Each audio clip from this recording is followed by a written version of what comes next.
চলচ্চিত্র পরিবেশক বুঝবে, প্রযোজক বুঝবে। আমরা হলের মান আমরা কিভাবে বাড়াবো?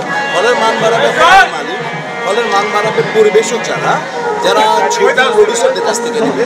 প্রডিউসার বলবে পরিবেশককে যে আপনারা ওই হলটাকে ভালো করতে পারবেন। এটা আমাদের কিছু, আমাদের হচ্ছে শিল্পীদের কাজ হচ্ছে আমরা যে ছবিতে অভিনয় করবো সেটা আমাদের বেস্ট ট্রাই করে আমরা ওটাকে পারফরমেন্স করবো। তুমি যে চরিত্রটা অঙ্কন করেছেন ডাইরেক্টর, ওটাতে আমরা কতটুকু নিজেকে মেনে ধরতে পেরেছি। শিল্পী সমিতি একটা অরাজনৈতিক সংগঠন, অলাভজনক প্রতিষ্ঠান। এইটা শিল্পীদের স্বার্থ সংরক্ষণের জন্য এই সংস্থা, শিল্পীদের স্বার্থ সংরক্ষণের জন্য এই সংস্থা।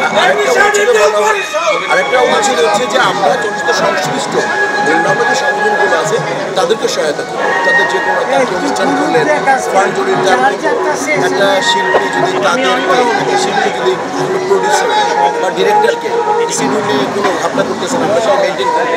কোনো শিল্পী যদি কোনো কারোর কাছে টাকা পায় সে দিচ্ছে না ঠিক মতো সেটারই আলোচনা করবো। মানে এটা একটু সমন্বয় করবো।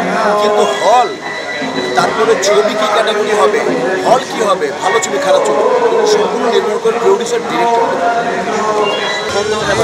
ভালো মনে করছি, বসে যাও। বাকি সংকট এবং আমরা ভালো কাজ করেছি। বসে যাও রে ভাই। ইনশাল্লাহ ঠিক হারাজিত আছে, দেখা যাক কি এটা বলার কিছু নাই।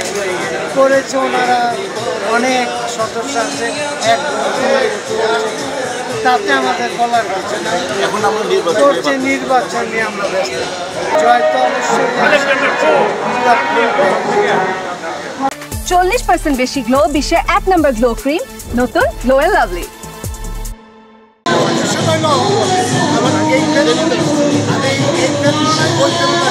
কিন্তু আমার সবাই ভালোবাসে।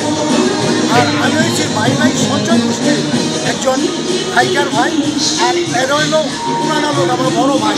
তারা সবাই আমাকে দাঁড়া করাইছে এবং আগে দাঁড়াইছে।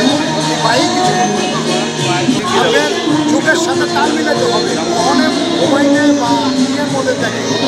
আর বড় বড় সিনেমা হলে আসে এটা হয়। আগে তো একটাই বিনোদন ছিল আর টিভি, আরও অনেক, যেমন আপনার যে টিভি চ্যানেলটা হয়েছে এটা তো 20 বছর আগে ছিল না, বুঝছেন? আর আপনি যেটা বলছেন যে কোন প্লেনে আমি স্বতন্ত্র হলে তো একদিকে তো আপনি ধরাবে যারা পাশ করে তাদের যাবে। যদি পাশ করি এবং ভাই সঞ্চয় গোষ্ঠী, আমার এই ভাইয়েরা যদি আমার পাশে থাকে, সব ভাইয়েরা, আমি অবশ্যই বিজয় হব, এটা আমি আশাবাদী।